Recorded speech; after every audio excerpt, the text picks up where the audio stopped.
Buenos días, Puerto Rico. Buenos días, América. Comienza Nación Z hoy lunes 16 de septiembre del año 2024. Soy Leito Díaz y estoy vivo y en la libre comunidad, gracias al Señor, contento de estar con todos ustedes a través de Z93, la emisora nacional de la salsa, la aplicación La Música, en nuestra página de Facebook de Nación Z y por Telemundo. Estamos en todos los hogares del archipiélago boricua porque este programa es 360, radio, televisión y todas nuestras plataformas digitales. Y hoy nos acompaña, tal como les anuncié la semana pasada, el licenciado Pablo José Hernández Rivera, candidato a comisionado residente por el Partido Popular Democrático. Saludos, licenciado, ¿cómo está usted? Saludos, Leo, un placer estar contigo esta mañana. Saludos al monito y saludos a todos los que nos están viendo, que yo sé que te ve mucha gente. Bueno, mucha gente. En primer término, agradecerle, licenciado, que haya aceptado nuestra invitación. Ya usted es de la casa, ya usted está por aquí cada vez y hablamos un rato. Hoy vamos con los temas que corresponden en este ciclo de entrevistas a distintos candidatos. Tuvimos todos los candidatos a la alcaldía de San Juan la semana pasada y esta semana nos proponemos tener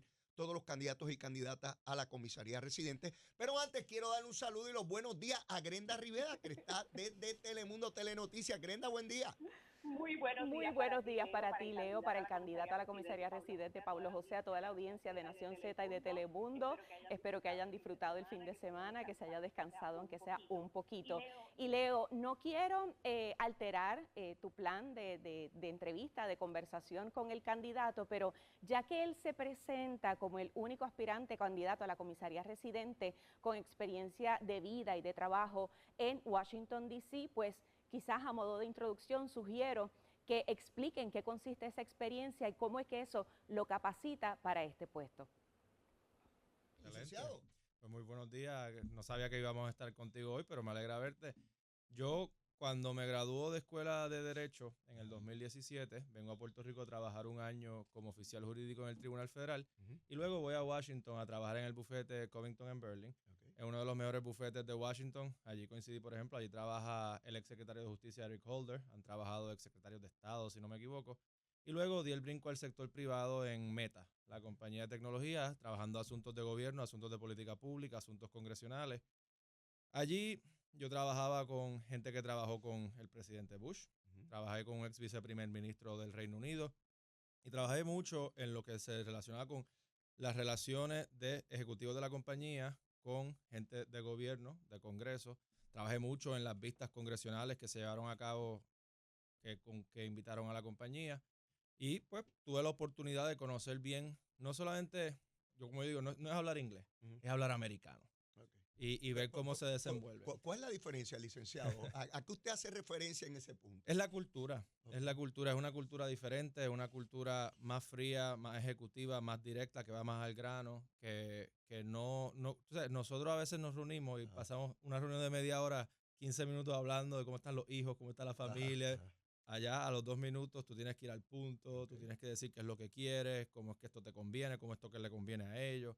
Y fue una gran experiencia. Y sí, estar en Washington 5 años es algo que te da una exposición muy valiosa para un cargo de comisionado residente. Lo cierto es que ninguno de los otros candidatos ha trabajado en Washington.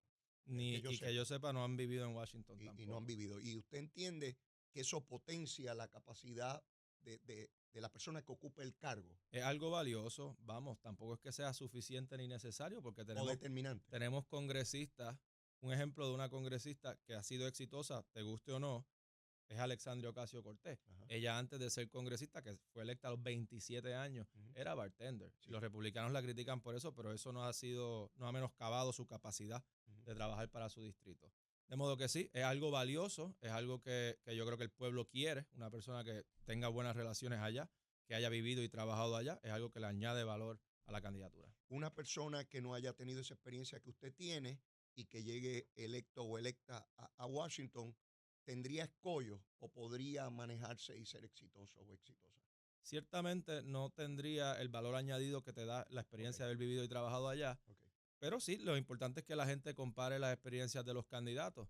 Yo he vivido y trabajado en Washington, mi contrincante principal fue secretario de la gobernación de Ricky Rosselló, fue senador de la delegación de Tomás Rivera Schatz, y es cuestión de que comparen qué valoran más y que entienden qué es mejor para representarlos en Washington. Vamos a los temas, licenciado. Educación. Obviamente, aquí hay un sistema público de enseñanza y un sistema privado de enseñanza Y todos esos sistemas, de alguna u otra manera, están relacionados a fondos federales, a recursos federales, en cantidades enormes. ¿Cómo el cargo de comisionado residente puede ayudar a potenciar ese sistema educativo? ¿Qué cosas se han hecho, qué cosas no se han hecho y qué cosas son logrables?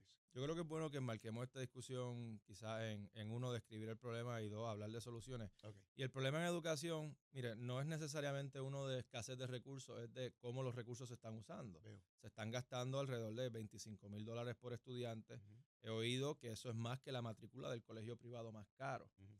Y sin embargo, la infraestructura de nuestras escuelas públicas no se compara con la del colegio privado más caro. Uh-huh. Algunos dirán que la calidad de enseñanza no se está comparando en muchos niveles.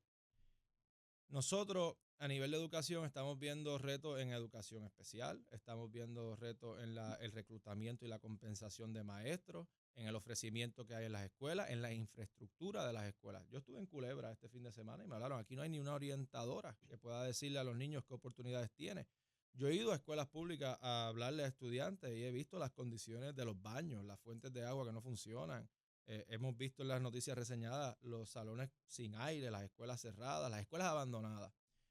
A nivel federal se asignan billones de dólares para el Departamento de Educación. Es uno de los departamentos que más fondos federales recibe, junto con el Departamento de la Salud. Lamentablemente estos fondos no se están utilizando correctamente. Hace poco salió reseñado en el periódico que se había tenido que devolver, no recuerdo ahora si eran 218 o 281 millones, pero sigue siendo una cantidad exorbitante. El secretario de Educación, Cardona, el secretario federal, Sí. con el que tuve la oportunidad de reunirme y dialogar sobre distintos temas recientemente, ha dicho que él frecuentemente está firmando dispensas para la solicitud de fondos federales de Puerto Rico porque no los piden a tiempo. Claro, extendiendo el tiempo para la solicitud. hay un asunto gerencial local, pero el comisionado residente también tiene una capacidad de fiscalizar y dar seguimiento. Y de eso hablaremos más adelante, sobre todo en el contexto de energía. Yo quiero que le demos continuidad y mejoremos la iniciativa de descentralización que ya se está llevando a cabo por iniciativa del gobierno federal. La ejecución de esa iniciativa a través de IDEAR, que es el programa que se creó, sí, no ha estado libre de escollos. Ha tenido señalamientos de falta de transparencia, ha tenido señalamientos, lamentablemente, de politización en el reclutamiento de algunas personas, de algunos superintendentes, si no me equivoco. Pero es una buena iniciativa, porque tenemos que descentralizar el departamento para que los recursos lleguen directamente al salón de clases. Okay. Y en este proyecto de descentralización se va a permitir, por ejemplo, que las escuelas accedan directamente a los fondos federales, eliminando unas capas burocráticas que impiden que esos recursos lleguen. Y eso va a ser también beneficioso para los de educación especial, que son los que más escollos burocráticos enfrentan. Ahora bien, en educación hay algo que a mí me preocupa mucho sobre la gerencia del departamento en los últimos 8 años. Y es la corrupción, tanto la ilegal como la legal pero inmoral. La ilegal, lamentablemente, tuvimos el caso de la exsecretaria Kelleher y de otras personas que fueron convictas por mal manejo de fondos. Y la legal está en los contratos que, a mi juicio, el departamento da de manera injustificada. Contratos como, por ejemplo, el de $300,000 que le dieron por 2 meses al director de finanzas de Jennifer González. Contratos como el que le dieron de $25,000 al mes a la directora de campaña de William Villafañe por manejar las redes sociales del Departamento de Educación. Que esta persona podrá ser muy talentosa, podrá ser buena en lo que hace, pero yo no creo que un Departamento de Educación deba estar pagándole $25,000 al mes a un contratista privado para manejar sus redes sociales. Y cuando buscamos las publicaciones en las redes sociales durante la vigencia de ese contrato, encontramos cosas como receta para hacer tembleque. Y para mí ese despilfarro de fondos es una distorsión de las prioridades que debe haber en el Departamento de Educación. Y si bien esos no son fondos federales, yo sí creo que afecta nuestra capacidad para pedir fondos federales. Porque si tú vas al Congreso y dices necesito más fondos para educación y te dicen, pero ven acá, aquí le están dando $300,000 al director de finanzas de la comisionada residente y $25,000 al mes a la directora de campaña de un candidato a comisionado residente, ¿cómo ustedes me van a decir a mí que necesitan más fondos? Puede ser el tipo de cosas que hay que combatir. Vamos ahí, licenciado. Por décadas, y yo ya puedo hablar de décadas, escucho en cada elección. Yo también. Pero menos décadas. Menos décadas. Escucho la misma discusión sobre el Departamento de Educación, del cual yo soy producto, ¿verdad? De la mala utilización, ¿verdad? Y hay mucha expectativa con relación a esta descentralización que se acaba de comenzar en este año académico. ¿Cómo uno puede cambiar esa realidad? porque han habido gobiernos PNP y populares, y entonces uno ve una cantidad dramáticamente menor de estudiantes, una cantidad enormemente mayor de recursos, y el problema sigue estando ahí. La falta de eficiencia en la administración de los recursos, el mal índice académico de los estudiantes.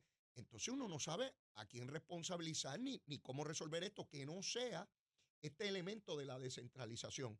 Más allá de la descentralización, ¿qué usted entiende que hay que hacer? La despolitización.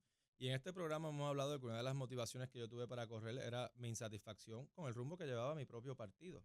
Si usted lo dijo desde yo el no primer soy programa. ciego. Yo reconozco que en el país hay una insatisfacción grande con los dos partidos que han gobernado el país. Y yo creo que si tú eres de uno de esos dos partidos, tú tienes que reconocer esa insatisfacción. No puedes despacharla con arrogancia. Tienes que hacer un ejercicio de introspección. Y uno de los problemas que tiene el departamento es la politización. Y sí, en el pasado el Partido Popular ha aportado a ese problema. Podemos estar horas debatiendo qué partido le ha hecho más daño politiquero al Departamento de Educación. Yo sostendría que es el Partido Nuevo Progresista, que es el único que tiene 2 secretarios que fueron convictos, que es el que más señalamientos ha tenido de esta índole. Pero eso es irrelevante, tenemos que pensar en cómo resolver el problema. Y en ese sentido, hoy sale en el periódico El Nuevo Día la propuesta de Jesús Manuel Ortiz, que va hacia la despolitización, que busca reducir significativamente, entiendo que entre 50 y 75% los puestos de confianza, en los cuales se nos van millones de dólares. Los puestos de confianza son necesarios, o sea, tú necesitas unas personas que entiendan el programa de gobierno de tu partido, que tú puedas confiar para ejecutarlo. Pero la pregunta es, ¿son necesarios tantos? Y en educación, pues, eso es parte de lo que se aprobó ayer en Mayagüez. Sí, y en gran parte, la razón por la cual la educación se ha convertido en una agencia tan politizada es porque recibe tantos fondos y por lo tanto, como digo, hay más bacalao que repartir. Y eso es algo que hay que empezar a atajar y yo creo que es algo positivo que Jesús Manuel está presentando. Pero, o sea, el problema de politiquería en educación ha llegado al punto que tú tienes tumbacoco del bando de Jennifer González pasando por el departamento con una cancioncita que dice se van. O sea, eso es altamente impropio. La educación no se puede prestar para esas cosas. En términos de la posición de comisionado residente y ese sistema que usted describe con las deficiencias que ha señalado, ¿cómo desde esa posición uno puede afectar el proceso para mejorarlo? Porque como usted planteaba hace un rato, usted se tiene que sentar allí con legisladores demócratas y republicanos, con los jefes del Ejecutivo Federal, para persuadirlos y moverlos a traer recursos, pero hay que demostrar eficiencia. ¿Cómo se logra eso? Claro. Hay recursos que son recurrentes y hay que asegurarnos que se mantengan. Es bien difícil que una vez te dan algo, te lo quiten. Eso es algo que sucede mucho en el Congreso. A nivel de la reforma, que esto está siendo liderada en gran medida por el Departamento de Educación Federal, pues la oficina del comisionado residente y el Congreso como tal tiene una facultad de supervisión y fiscalización que puede ejercer a través de vistas, que puede ejercer a través de correspondencia, que puede ejercer a través de tener una presencia activa en la misma agencia. Y en ese sentido, pues sí, puede estar más presente y puede dar seguimiento. A nivel de los recursos que hay que asignar, sí, hay que trabajar con personas de los dos partidos. Un buen ejemplo de cómo hemos trabajado con personas de los dos partidos en el contexto de la educación fue cuando nos congelaron fondos luego de la corrupción de los 90 y teníamos que conseguir paridad en el programa de educación. Aníbal Acevedo Vilá era comisionado residente, logra eso a través de los demócratas en el Senado, particularmente Ted Kennedy, pero los republicanos en la Cámara se oponían. Tú sabes que cuando se aprueba un proyecto en Cámara y en Senado y hay diferencias, va a lo que llaman un comité de conferencia. Y allí pues miembros de las dos cámaras dialogan y armonizan los proyectos. Y Acevedo Vilá logró que los republicanos no es que apoyaran la paridad en educación, es que no se opusieran a ella y que eso pasara desapercibido dentro del proyecto de consenso. Pues esa es la manera que tú puedes trabajar, ¿verdad?, con personas de los dos sectores. Tú también tienes que tener credibilidad. Y volvemos no es hablar inglés solamente, es hablar americano. Y tú tienes que saber comunicarle a ellos, mire, por qué esto está en su interés. Cuando hablemos del SNAP ahorita, pues te daré más ejemplos sobre eso. Tenemos una pregunta. Allá está Grenda Rivera en Telenoticias. Adelante, Grenda.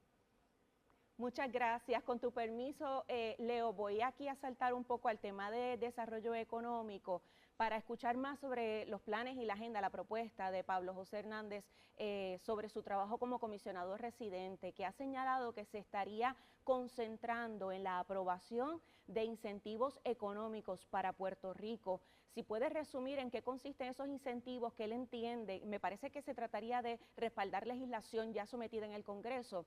Esos incentivos, ¿en qué consisten? ¿Qué actividad económica estaría beneficiando en Puerto Rico? la viabilidad de su aprobación ante un escenario en el que haya nuevamente un presidente republicano a partir del próximo año. Y por otro lado, un poco al margen de eso, quisiera conocer cuál es su parecer sobre este llamado urgente a que se apruebe legislación en Puerto Rico para establecer el impuesto mínimo global que, según Espacios Abiertos, nos permitiría recaudar cerca de 4.000 millones de dólares al año. Dos preguntas. Vamos por parte entonces. Como he dicho en el transcurso de esta campaña, una de las prioridades, la prioridad principal para mí es que hablemos más de temas económicos que de temas de estatus. Y dentro de ese esquema, pues yo he articulado el 1, 2, 3, 1, nuevos incentivos, 2, paridad en programas federales y 3, reconstrucción. Y dentro de nuevos incentivos, aquí teníamos la sección 936.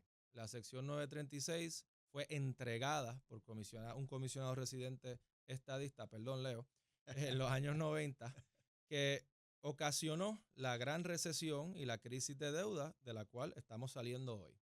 Yo quisiera que busquemos nuevos incentivos, no necesariamente exactamente como la 936, pero que se aprovechen del hecho de que en Puerto Rico somos una jurisdicción norteamericana, somos ciudadanos americanos, pero no pagamos contribuciones federales sobre ingresos. Y encima de eso, pues tener un incentivo adicional como lo fue la 936. ¿Qué ejemplos hay? Pues se ha presentado en el Congreso el Supply Chain Growth and Recovery Act, que le daría un crédito de 40% a compañías establecidas en países extranjeros que vengan a Puerto Rico o los territorios y que se dediquen a la manufactura de productos que están en la cadena de suministro o asuntos de seguridad nacional. Eso tendría un beneficio gigante, por ejemplo, para la industria aeroespacial en la zona oeste o para las farmacéuticas que ya están o que podrían venir a través de todo Puerto Rico, porque cuando tuvimos la pandemia se habló mucho de la urgencia, del problema que presentaba para los Estados Unidos que la manufactura de farmacéuticos estuviese en el exterior en el caso de que hubiese una emergencia.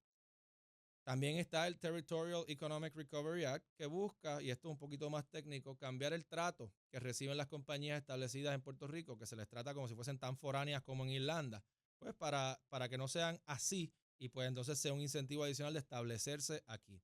En cuanto a la viabilidad de las mismas, bueno, el Supply Chain Growth and Recovery Act fue presentada por demócratas y republicanos. Se enfoca en la seguridad, se enmarca dentro de la seguridad nacional de los Estados Unidos, dentro del concepto del nearshoring y reshoring, que son conversaciones que se están teniendo constantemente allá. Y yo tengo esperanzas de que el año que viene, que es cuando se somete a reconsideración la reforma contributiva de Donald Trump que se aprobó en el 2017, se pueda incluir un crédito de esta naturaleza, enfatizando no solo el valor que tendría para el desarrollo económico en Puerto Rico, sino también el valor que tendría para los Estados Unidos en general en el contexto de su seguridad nacional y su competitividad económica respecto a Asia. En cuanto al impuesto mínimo global, definitivamente necesitamos una solución. Creo que la solución que se ha presentado a nivel de la legislatura me parece apropiada. Ese es un tema bien técnico con muchas complicaciones porque si no se actúa aquí, pues entonces en otro país le van a cobrar ese impuesto a las compañías establecidas aquí. O sea, si tú tienes aquí una compañía que tiene una matriz en Irlanda y no le cobras el impuesto mínimo en Puerto Rico, pues por un acuerdo internacional que han firmado otros países, la compañía se la va a tener que cobrar en Irlanda. Y entonces la matriz le va a decir a la de Puerto Rico, contra, pues, ¿de qué me vale tenerte allí en Puerto Rico si estoy pagando impuestos acá? Y lo que se tiene que hacer a nivel local es buscar aprobarle un crédito a esas compañías que básicamente no podemos decir que cancele directamente, pero que definitivamente mitigue sustancialmente el impacto de aumentar esa contribución manteniendo la competitividad de Puerto Rico. ¿Cómo uno puede persuadir a la legislatura federal, tanto demócratas y republicanos, en tratos preferenciales para el territorio de Puerto Rico, cuando hemos visto que hay mucha lucha contra eso? De hecho, aquí hay unas personas que vienen a Puerto Rico por unos decretos contributivos y sectores en Puerto Rico incluso también los atacan porque entienden que tienen unos beneficios que no tienen los que son de aquí, ¿no? ¿Cómo persuadirlos a ellos de que vamos a tener algo que no tienen los estados y que vamos a darle un trato preferencial a Puerto Rico? ¿Hay ambiente para eso? No sabemos si Donald Trump es el presidente de los Estados Unidos. En todo ese panorama tan convulso, ¿hay espacio para ese tipo de propuestas? Lo que pasa es que hay que enmarcar la discusión dentro de las alternativas. Cuando teníamos la 936 se levantaba mucho ese argumento, Sí. pero se partía de la premisa de que si tú eliminabas ese incentivo, esas compañías que estaban en Puerto Rico volverían a los estados continentales. Y lo que sucedió fue distinto.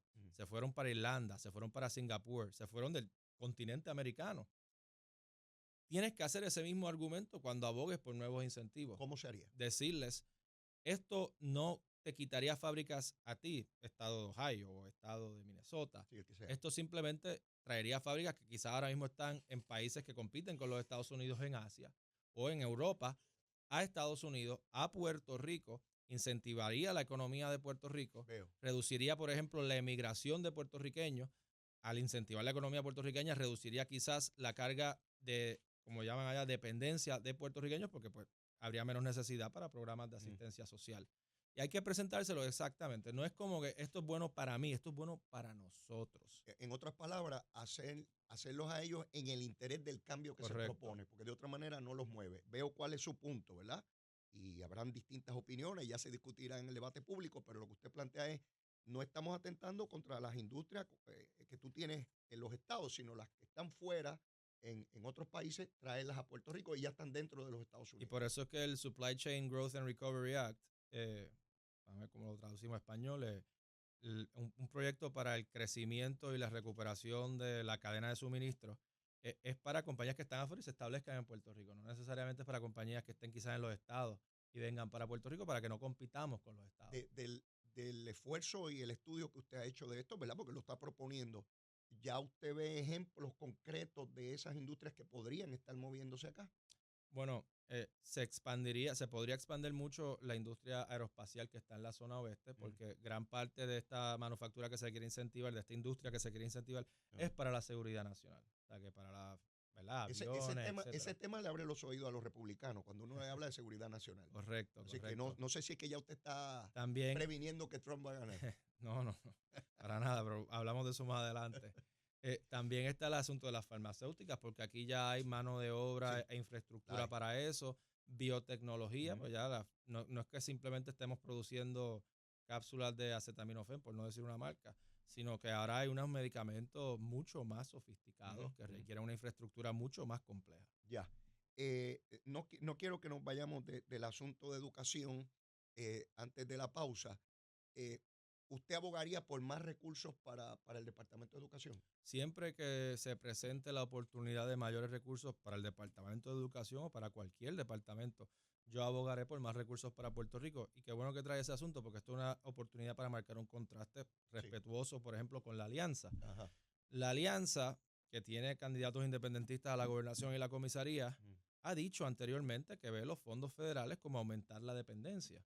Y si bien ellos dicen que un voto por ellos no es un voto para traer la independencia, aunque ya han dicho otros que es un voto para adelantarla, tienes que tener presente cómo ellos se acercan a los issues. Ajá. Y al ser independentistas y ver que surge una oportunidad de más fondos federales, es muy posible que ellos digan, no, eso es más dependencia, eso aleja la independencia, yo no me voy a ir por ese camino. Pues yo no voy a tener ese tipo de inconvenientes. Siempre que yo vea una oportunidad de mayores fondos federales para Puerto Rico, yo la voy a aprovechar, claro está, que no venga con unas consecuencias o unas cargas o unas responsabilidades que le hagan daño a Puerto Rico. De lo que usted ha visto y ha estudiado hasta el momento, ¿hay áreas donde el gobierno de Puerto Rico en estos últimos 8 años que ha estado gobernando el PNP no se ha hecho una buena utilización o no se ha reclamado unos fondos que debieron haber estado aquí? Hablaremos de eso cuando hablemos del tema de energía, pero sí, en energía se han asignado más de 10 billones y se ha usado alrededor de uno. Oye, antes de que acabemos de educación, quería tocar brevemente, porque estábamos hablando de educación de escuelas primarias, pero también a nivel de universidad. Ajá. Yo he hecho unas propuestas de unirme a unos proyectos que ya han presentado demócratas en el Congreso que buscan aumentar la beca Pell, que buscan extender la duración de la beca Pell, que buscan que la beca Pell se pueda usar para estudios graduados con el fin de bajar la carga de los préstamos estudiantiles. Extender la duración de la beca Pell tiene un gran beneficio, que es que hay personas que cogen préstamos porque pues, la beca está disponible por X cantidad de semestres, no pueden trabajar y estudiar a la vez. Si la tienen disponible por más semestres, pues pueden coger una carga más, académica más baja, trabajar mientras estudian, coger menos préstamos y así reducir su carga. Y eso es legislación que ya ha presentado el Partido Demócrata en el Congreso. Y que yo buscaría coauspiciar. Ok, pues ya están escuchando aquí el área de educación. Nos quedan muchísimos temas. El licenciado Pablo José Hernández Rivera, candidato del Partido Popular a la comisaría residente en Washington. Amena esta conversación importante para conocer las propuestas de todos y cada uno de los candidatas y candidatas a comisionados residentes durante toda esta semana. 2 horas aquí, luego Eddie López con sus representantes discutirán esas mismas propuestas. Así que no se vaya, que queda muchísimo aquí en la línea. Oye, Achero, llévatela, Achero.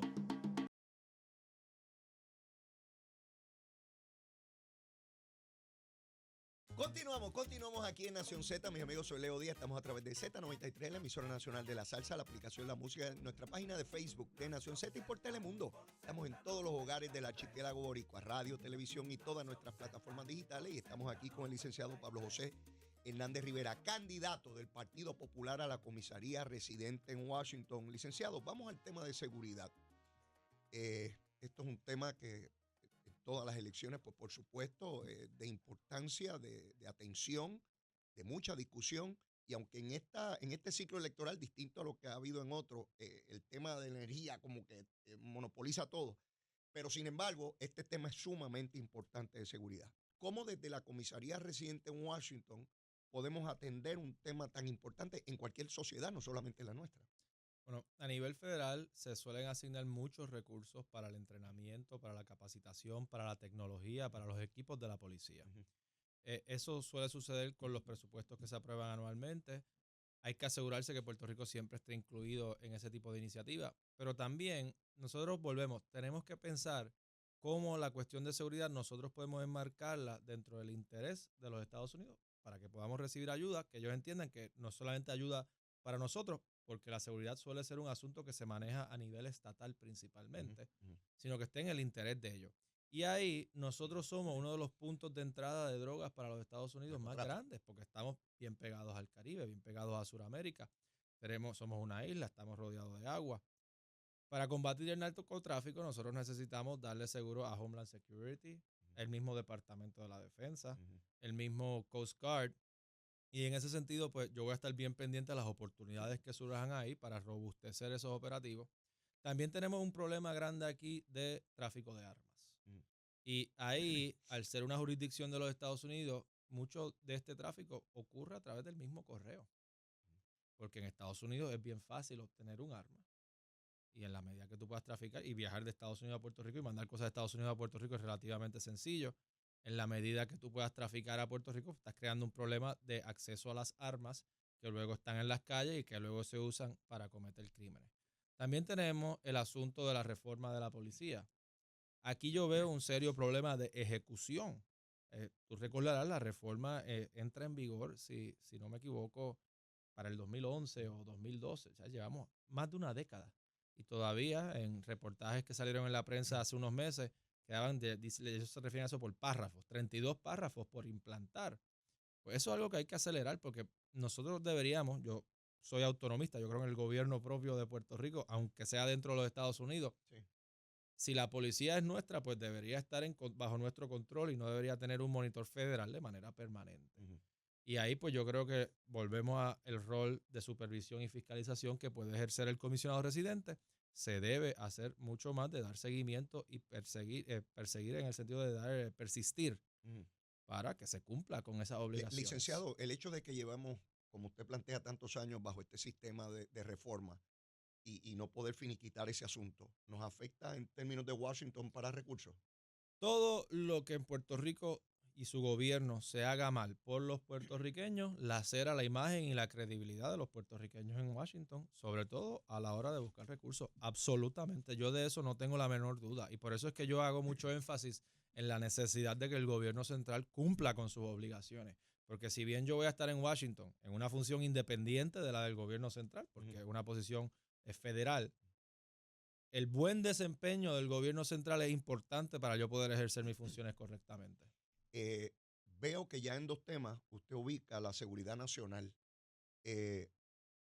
Yo le preguntaba, o David Pernas, que estuvo aquí, usted sabe que dirige PRAFA y el Partido Demócrata, me planteaba que uno a los demócratas le habla sobre derechos humanos, derechos civiles, y ellos abren el oído. Pero uno no puede ir con ese discurso donde los republicanos. Si uno le habla de seguridad nacional, ellos sí abren el oído ahí. ¿Usted coincide con eso?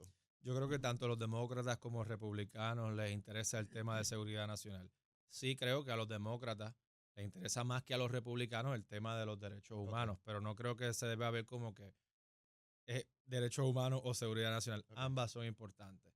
Y sí, Puerto Rico se ubica en la discusión de seguridad nacional por su proximidad a Cuba y Venezuela. Ya. Y eso, yo sé que aquí ya se está trivializando un poco el tema de Cuba y Venezuela porque se lanzan ataques, a mi juicio, un poco infantiles contra la alianza respecto a eso. A veces son ataques con mérito. Pero la realidad aquí, Cuba y Venezuela son adversarios geopolíticos de los Estados Unidos. Cuba y Venezuela son lugares donde Rusia y China pueden intervenir en contra de los intereses de Estados Unidos, y Puerto Rico, por su cercanía, pues tiene un valor estratégico para los Estados Unidos que no podemos menospreciar. Y nosotros tenemos que aprovechar eso para traer desarrollo económico, industria y robustecer nuestras costas y la seguridad pública.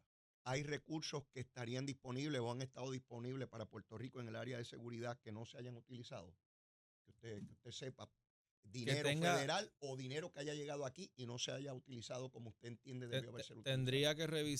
Tendría que revisar esos datos, pero la realidad aquí es que yo creo que no estamos insertándonos en la conversación como deberíamos. No estamos teniendo esta visión de mundo que es necesaria para fomentar los mejores intereses de Puerto Rico. Porque cuando tú has oído a políticos de aquí hablar de no, que tenemos que fortalecer nuestras costas por la amenaza de China y Rusia en Cuba y Venezuela. O sea, eso no se discute aquí. Estamos siempre pensando en el insularismo, en lo que pasa aquí adentro. Y tenemos que ver las corrientes internacionales y ver cómo nosotros nos ubicamos en la conversación dentro de Estados Unidos para esos fines. Y eso sería parte de lo que usted haría, darle ese contexto que usted dice que está ausente en este momento en la discusión, Así tanto es. aquí como allá. Así es, para ponerlo a beneficio de Puerto Rico, conscientes de que en Estados Unidos, cuando tú vas a buscar cosas para Puerto Rico, la mejor manera de hacerlo es dejándoles ver cómo eso les interesa a ellos, no solamente a nosotros. Muy bien. Tenemos a Grenda Rivera directamente desde Telenoticias. Adelante, Grenda.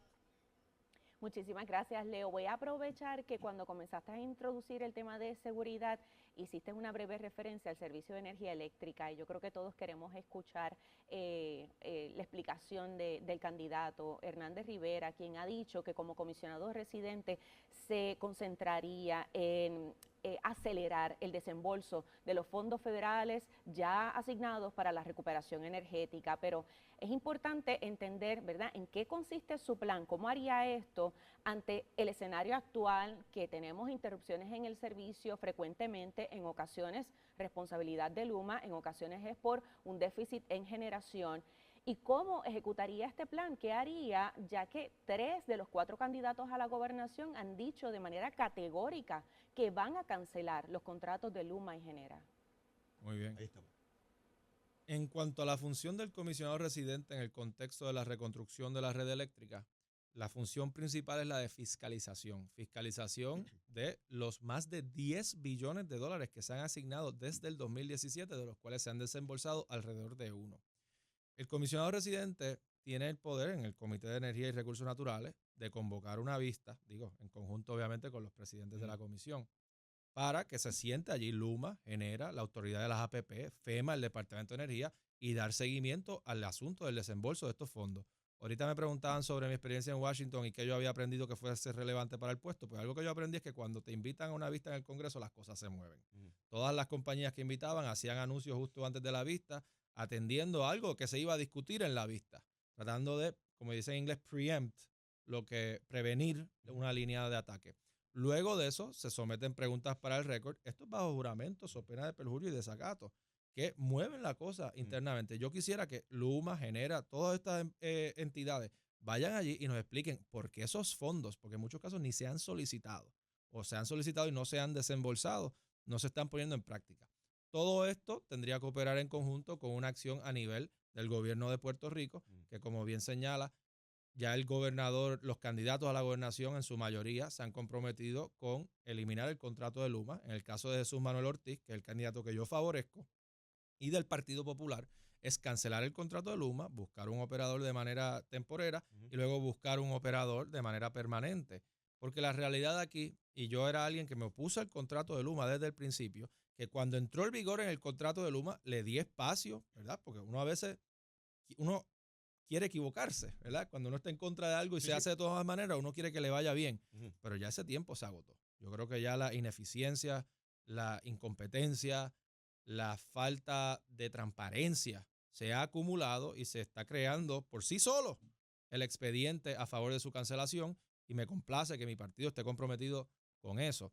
Ahora bien, en el tema de energía también presenta una oportunidad de marcar contrastes sobre el buen juicio de cada uno de los candidatos. Como te dije, yo me puse al contrato desde el principio. Mi contrincante por el Partido Nuevo Progresista, como secretario de la Gobernación, sentó las bases para ese contrato. Como senador, votó a favor de extender ese contrato. Y como candidato a comisionado residente y aspirante a ser compañero de papeleta del gobernador Pierluisi, defendió ese contrato y esa compañía. Y ahora estamos viendo, y todo el país está viendo, el cambia de posturas a nivel del PNP sobre si Luma se va, sobre si Luma se queda, sobre si lo vamos a fiscalizar más, si lo vamos a fiscalizar menos.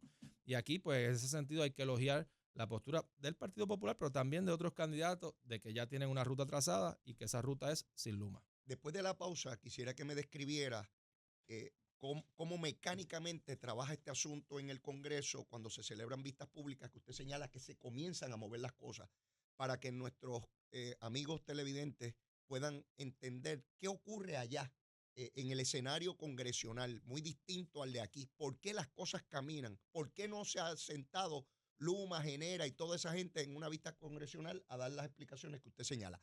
Todo eso después de la pausa, así que no se puede ir, manténgase ahí, llévatela, chero.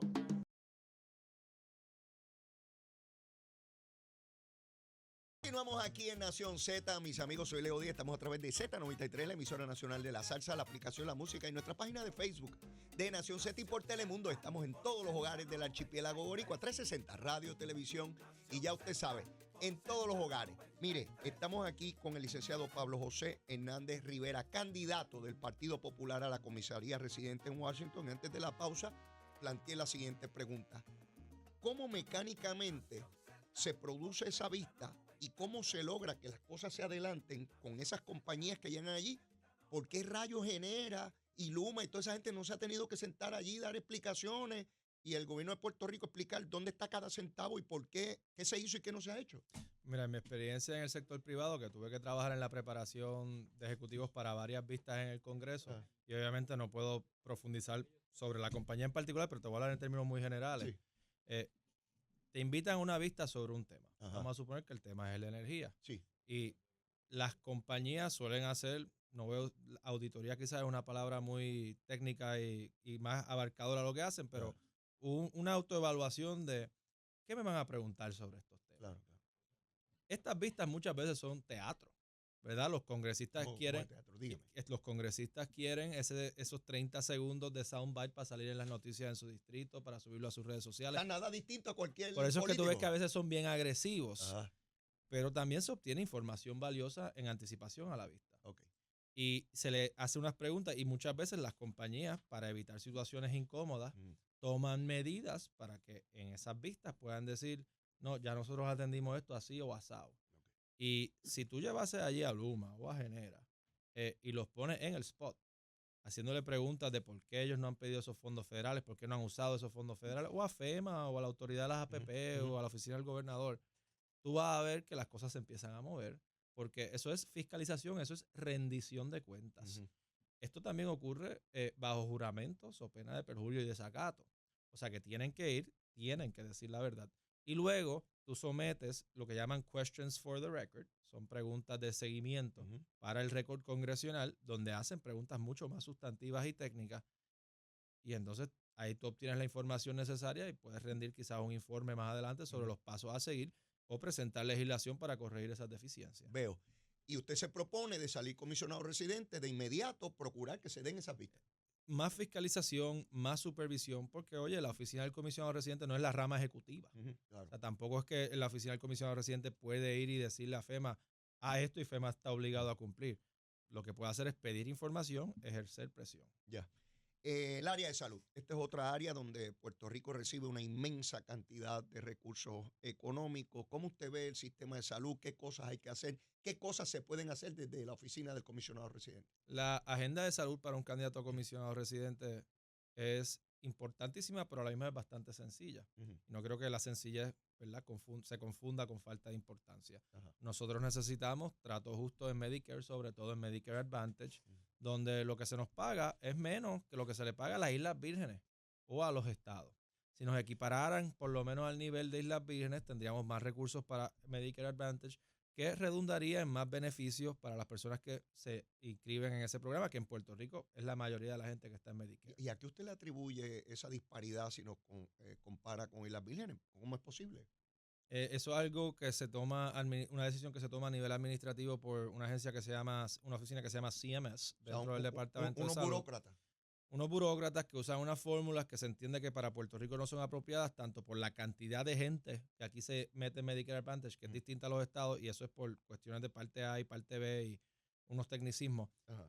Pero es por eso, es porque en gran medida la cantidad de gente que está en Medicare Advantage en Puerto Rico afecta la fórmula. Ellos entienden que ya nos dan demasiado dinero, entienden que no se usa correctamente, y eso pues nos ha impuesto unos tropiezos que está causando unos recortes significativos cada año de Medicare Advantage, que hay que combatir el año que viene porque eso se revisa cada año.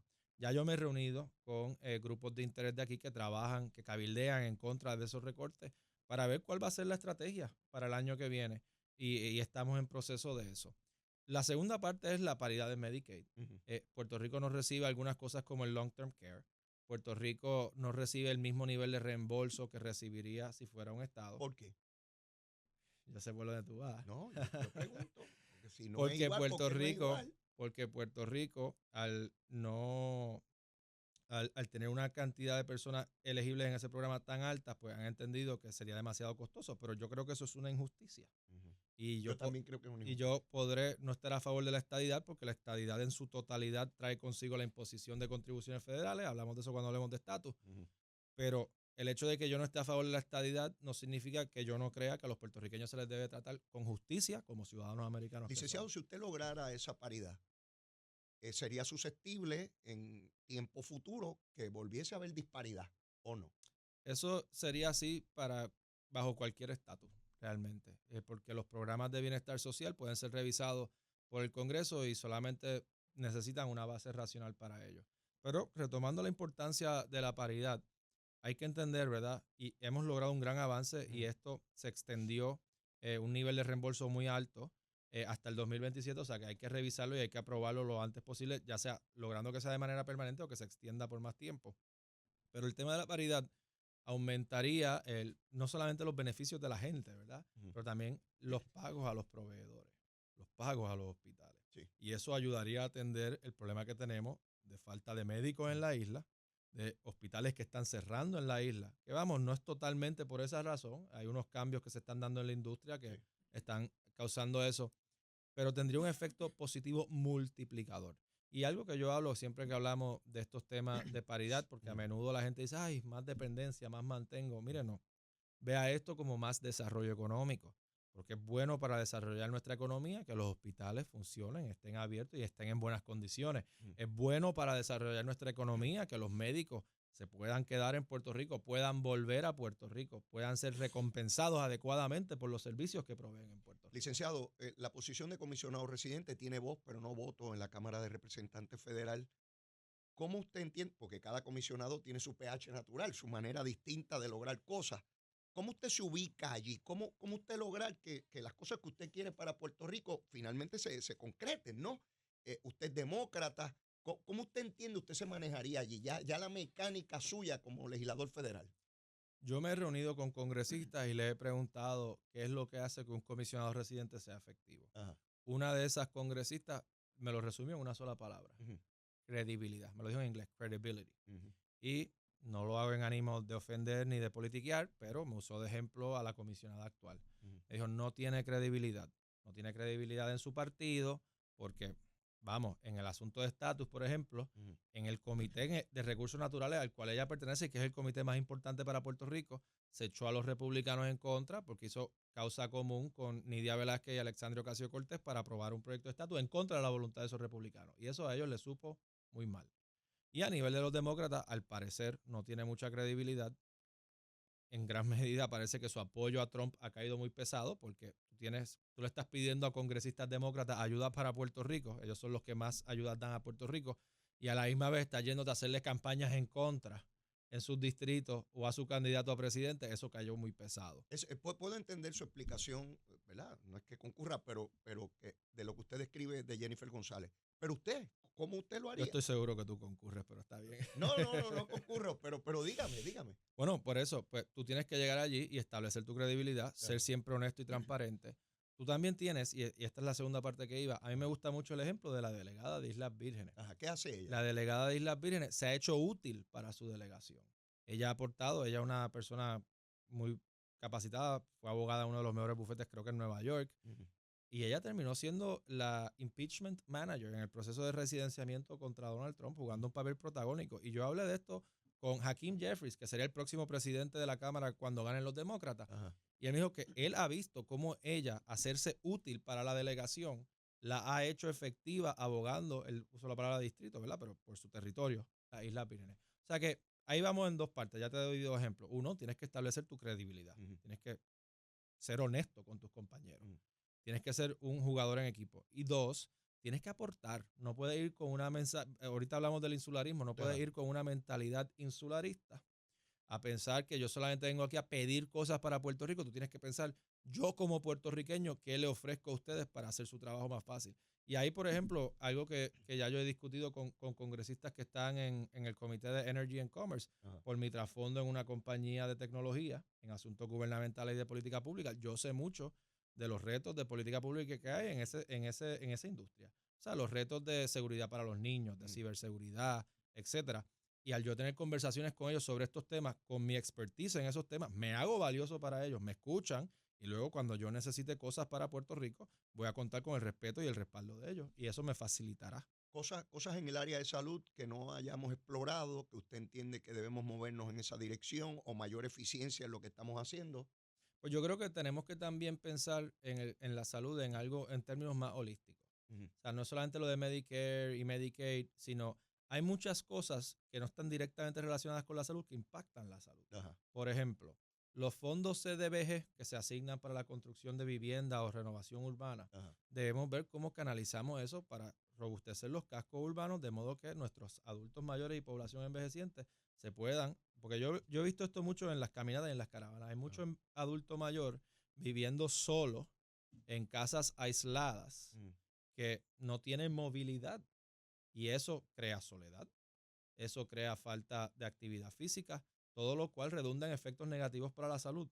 Yo quisiera que tengamos una visión más amplia donde podamos ver las oportunidades que nos presentan, fondos como los CDBG para urbanismo o fondos que existen para la cultura, para el desarrollo de seres humanos, e incorporar eso en una estrategia de salud para que nuestros adultos mayores podamos atender el problema de la soledad, podamos atender el problema de falta de actividad física y mejorar la salud, de modo que esos programas de Medicaid y Medicare sean menos necesarios. Tenemos que ir a una pausa y luego de la misma, para concluir este tema de salud, le vamos a preguntar al licenciado si él cree en el sistema de la tarjeta de salud, que ya lleva algunas décadas en Puerto Rico, si cree en el sistema Arbona, que algunas personas dicen que volvamos a lo que ocurría con el sistema de salud décadas atrás. Pero también tenemos el tema de vivienda, que es sumamente importante. Luego de la pausa vamos a ir sobre él. Y de energía, vamos a abarcar ese tema de energía, que es el tema que monopoliza toda la discusión en esta campaña electoral, y queremos profundizar con el licenciado qué él piensa y qué puede, cómo resolverlo. Bueno, llévatela, Chero.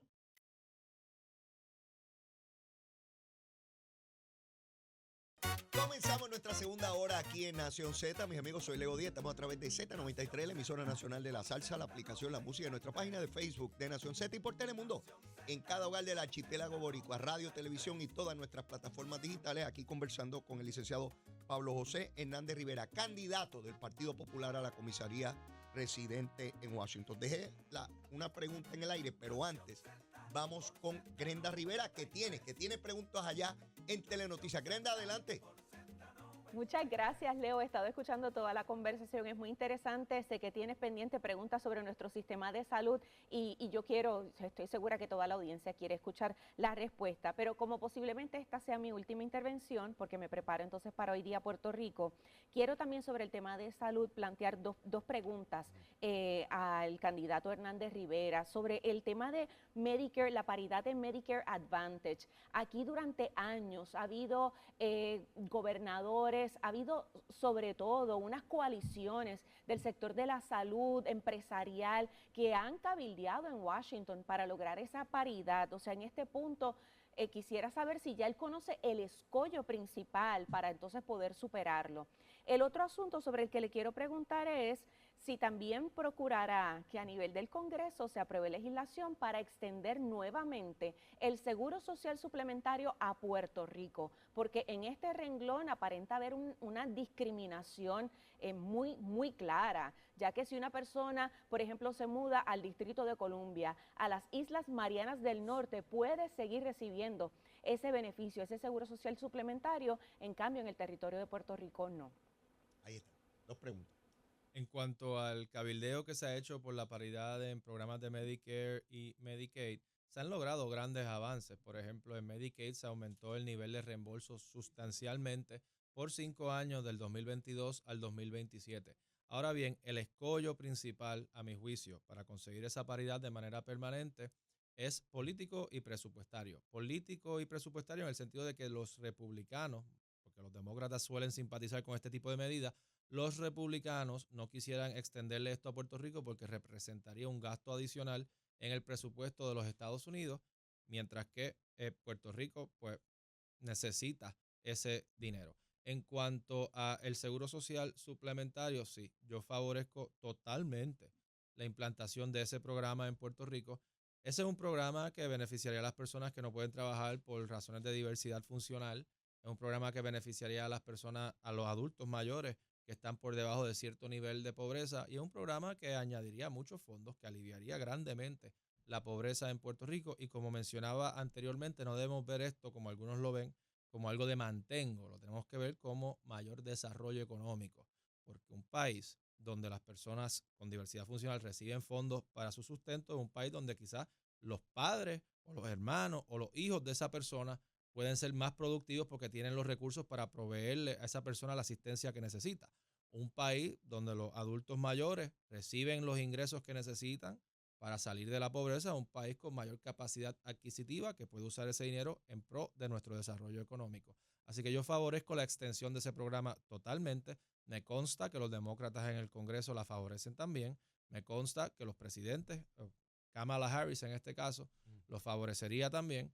Y yo espero que de haber una mayoría demócrata en el Congreso y una presidenta demócrata, pues tengamos la extensión de ese programa. Y quiero aprovechar la oportunidad para resaltar un contraste, nuevamente sin ánimos de ofender o politiquear, de que yo soy el único candidato demócrata a comisionado residente, de que Jennifer González, siendo comisionado residente, es republicana y apoya a Donald Trump, de que William Villafañe es republicano y ha sido ambivalente en cuanto a quién respaldará para la presidencia, y que en el caso de la alianza pues no se identifican como un partido nacional. En el caso del Proyecto de Dignidad también son republicanos.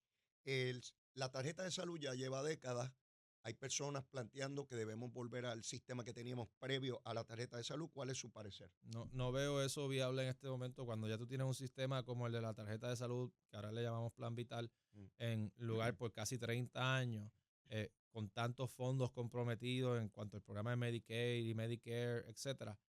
Veo muy difícil que se pueda volver al sistema Arbona de antes. ¿Qué le parece que ya también por mucho tiempo la mitad de la población de Puerto Rico depende de la tarjeta de salud y la tarjeta de la familia?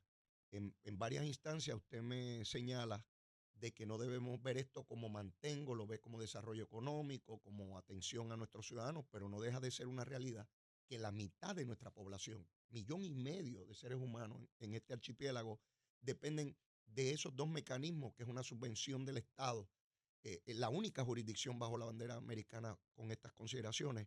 ¿Cómo uno puede balancear esa enorme cantidad de recursos que vienen ahí y bajo gobiernos PNP y populares, y se mantiene esa dependencia gigantesca? Por eso es que mi plan del 1, 2, 3 de toda Washington, que resumo para los que han sintonizado recientemente, es buscar nuevos incentivos, buscar la paridad y enfocarme en la reconstrucción, pues habla mucho de lo de los incentivos para el desarrollo económico, de modo que en un futuro la necesidad de ciertas personas de depender en estos programas disminuya. Pero en la medida que las personas necesiten estos programas, yo voy a ser un aliado de ellos defendiendo esos programas y defendiendo su derecho a acceder a esos programas, porque yo creo en la justicia social. Yo creo que si la vida, las circunstancias de la vida te han puesto en una posición donde tú necesitas estos programas, tú debes tener acceso a ellos. ¿Y qué es mejor tener estos programas que no tenerlos? Vamos al área de vivienda, ¿no? La población de Puerto Rico envejece con gran rapidez, las tasas de natalidad se cayeron, personas yéndose de Puerto Rico. Hoy la prensa precisamente reporta que nuevamente hay un repunte de personas yéndose de Puerto Rico, particularmente jóvenes, y la vivienda se ha convertido en un elemento importantísimo aquí, donde no hay vivienda accesible para una población que no tiene los recursos para comprar vivienda y que no se está construyendo la vivienda que se necesita. Desde esa posición de comisionado residente, ¿qué se puede hacer? Hay una cifra alarmante de que hay 8,000 familias en espera por una vivienda asequible bajo el programa de Sección 8. Yo como candidato a comisionado residente soy el único que ha presentado propuestas para la vivienda. Ujú. Lo hice hace exactamente 8 días y me enfoqué en 3, Ajá. aunque obviamente hay más oportunidades que 3. Una es que en caso de ganar Kamala Harris, quien ha prometido eh, el avance de hasta $25,000 a personas que hayan pagado su renta por 2 años y que cumplan con los requisitos que todavía no han definido Ajá. para la compra de su primer hogar, yo quisiera que se incluya a Puerto Rico en ese programa. Ya hay un programa de la Autoridad del Financiamiento de la Vivienda que te da un avance, pero es más bien para cubrir la diferencia entre en los costos de cierre y el pago del pronto y tienen unas condiciones que quizás no tenga este programa. Obviamente Harris no va a proponer algo que ya existe. Ujú. Lo segundo, hay un proyecto de ley bipartita, Affordable Housing Credit Act, que busca aumentar los créditos que se le dan a los constructores para la construcción de vivienda asequible, Fomentar la construcción. para fomentarla, enfocándose sobre todo en zonas rurales, Mm. zonas de alta pobreza, residencias para veteranos e incorporar protecciones contra las víctimas de violencia doméstica.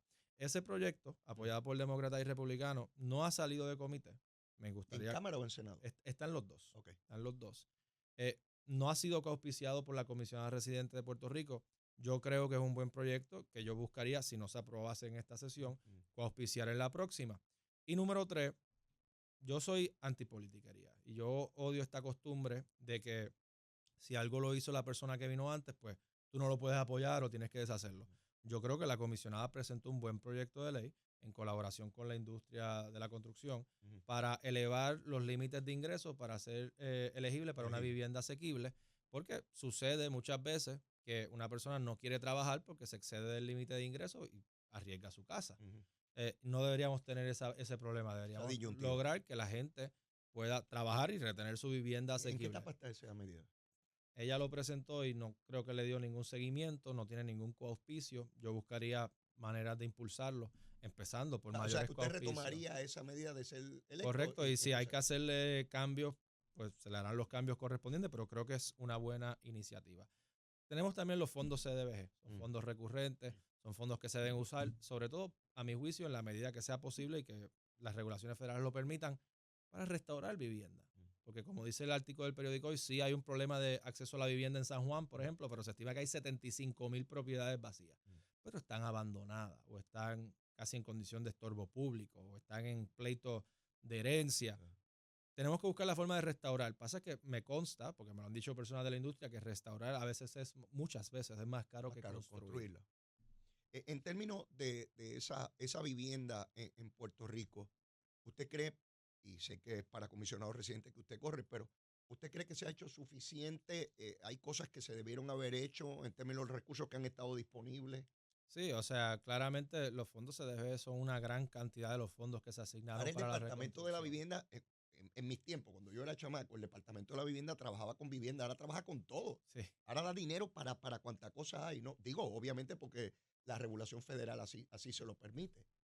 Eso me recuerda una conversación sabes que mi abuelo era una persona bien técnica y bien legalista y quería unos fondos para arreglar las aceras de la calle Fortaleza que daban hacia la Fortaleza y se los pide al secretario de la Vivienda. Y el secretario de la Vivienda le dice, mire, yo no puedo usar fondos federales para arreglar aceras porque tienen que ser para vivienda. Y mi abuelo le dice, ¿y cómo la gente llega a su vivienda? Por las aceras. Sí, no, tienen muchos fondos para usar en todo tipo de cosas. Y eso es positivo, pero tenemos que pensar en el problema de la vivienda y cómo lo resolvemos. Y ahí, oye, también ahí está el asunto de los alquileres a corto plazo. Y quiero tocar este tema porque Sí. es un tema que a veces la gente, a mi juicio, comete el error de decir, bueno, pues no hay vivienda porque lo están alquilando a corto plazo, hay que prohibir los alquileres a corto plazo. Mire, no, los alquileres a corto plazo han sido buenos para el desarrollo económico, sobre todo de pequeñas y medianas empresas. Muchos pequeños empresarios puertorriqueños que tienen alquileres a corto plazo en zonas que antes no recibían turismo. Ahora hay turismo en todos los pueblos de la isla. Ahora hay restaurantes, barritas, tiendas chéveres en cada casco urbano, precisamente que se están beneficiando de los alquileres a corto plazo y la gente que hace turismo interno a través de ellos. Tenemos que construir más o reconstruir más, pero no podemos prohibir algo para facilitar otra cosa.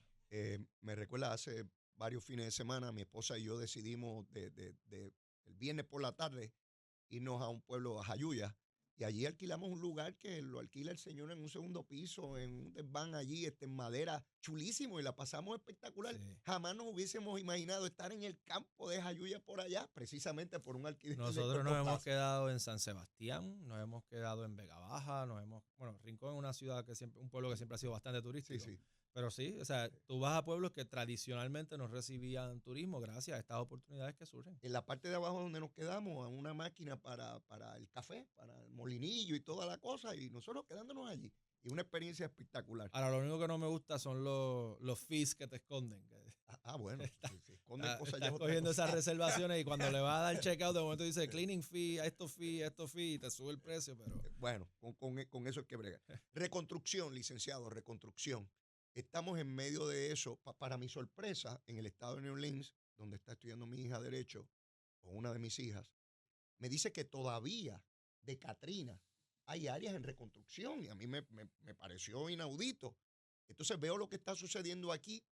¿Será que no nos comparamos con otras jurisdicciones? ¿Realmente estamos lentos como se plantea? ¿Cuál es su entendimiento? Me gustaría ver las comparaciones con otras jurisdicciones. Ciertamente la impresión, la sensación es que ha sido lenta. La comisionada residente actual ha criticado la lentitud.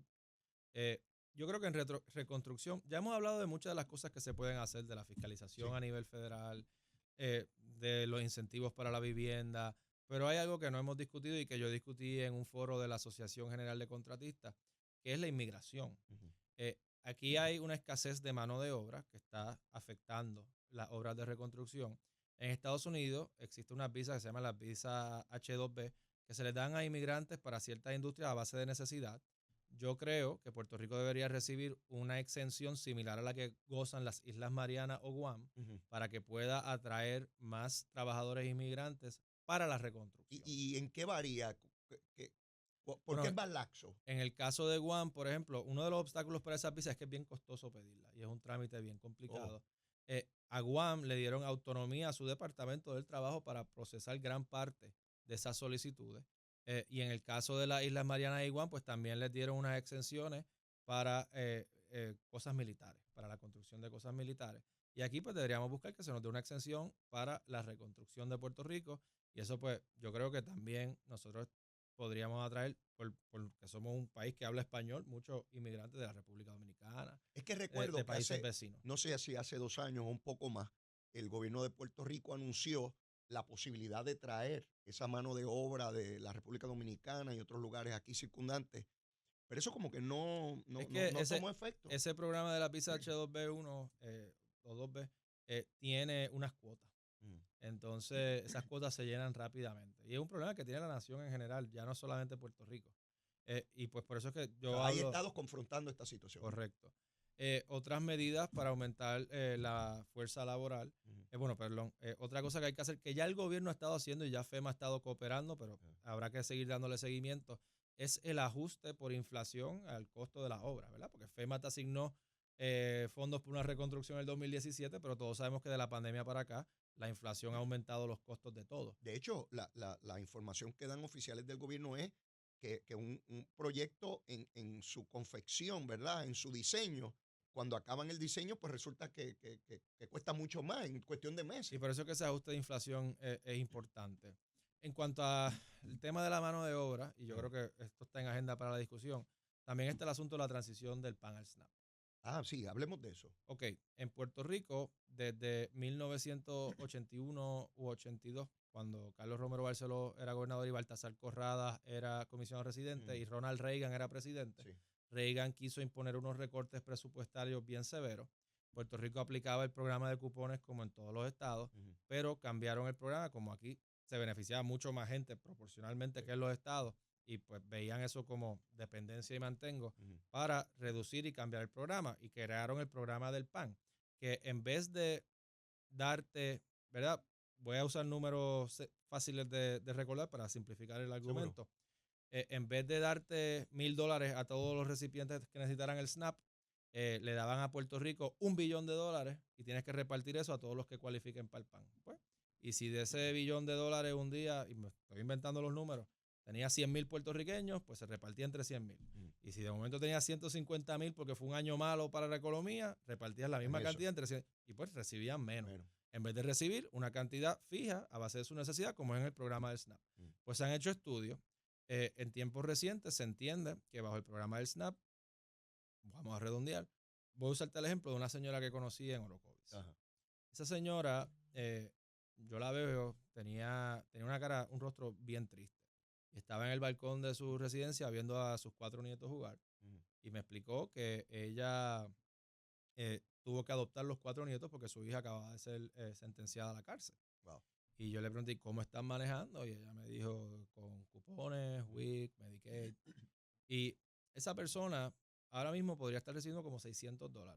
Bajo el programa del SNAP podría estar recibiendo 1,000. Y volvemos, yo sé que hay personas que oyen esto y dicen, más ayuda, más mantengo. Esto es una herramienta que se le está dando a esos niños para salir de la pobreza infantil y desarrollarse como seres humanos. Claro. Y así pues tendría un efecto, a mi juicio, muy positivo sobre la economía, sobre la justicia social en Puerto Rico, pero también sobre la economía. Y aquí vamos a abundar un poquito más. Bajo el programa del SNAP, el tope de ingreso para cualificar sería más alto. O sea que tendrías más personas que podrían trabajar sin perder los beneficios. Aunque los beneficios le disminuyan, pero podrías tener ambas. Tendrías también unos requisitos de trabajo que ya se están implantando para el PAN, que aumentaría la fuerza laboral y en el sector formal, porque también mucha gente pues recibe el programa, pero entonces tienen su kiosquito y el chivito. Están en la economía informal. El chivito.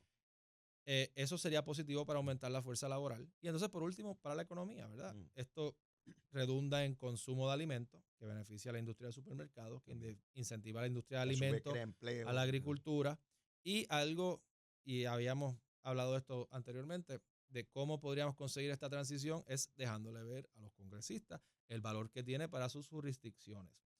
Lamentablemente, los republicanos en la Cámara han decidido no incluir la transición del PAN al SNAP, a pesar de haberles informado. Porque, por ejemplo, nosotros importamos mucho pollo de Arkansas. Pues, mire, si usted aumenta el SNAP, vamos a importar más pollo de Arkansas y eso puede ser bueno para su distrito. Hay que ir a convencer a los representantes y senadores de ese estado de que esta ayuda para Puerto Rico es ayudarlo a ellos también. Me consta que se ha hecho, pero lamentablemente los republicanos, partido de la comisionada actual, partido de mi contrincante Villafañez, bloquearon el paso. A nivel del Senado, en la propuesta demócrata está.